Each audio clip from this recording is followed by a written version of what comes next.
And the Kenya Revenue Authority, KRA, has successfully prosecuted a total of 171 cases of tax cheats over the last financial year. KRA, however, says it is seeking more powers to fully enforce some tax compliance measures.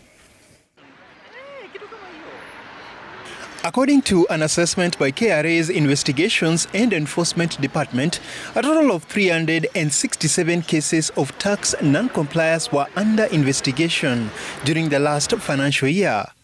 Out of these, 171 cases were prosecuted.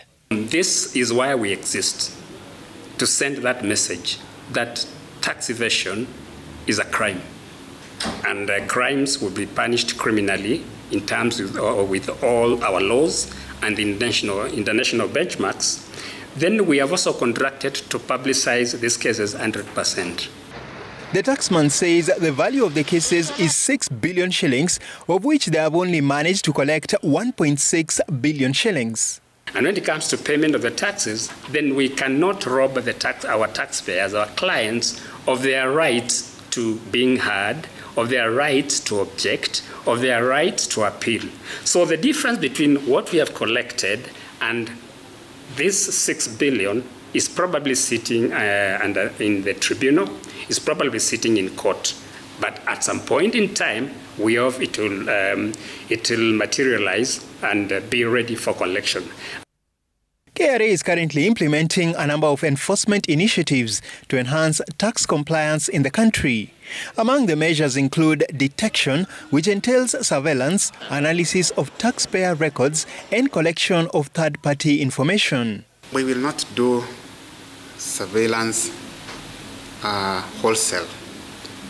We do surveillance for tax purposes only.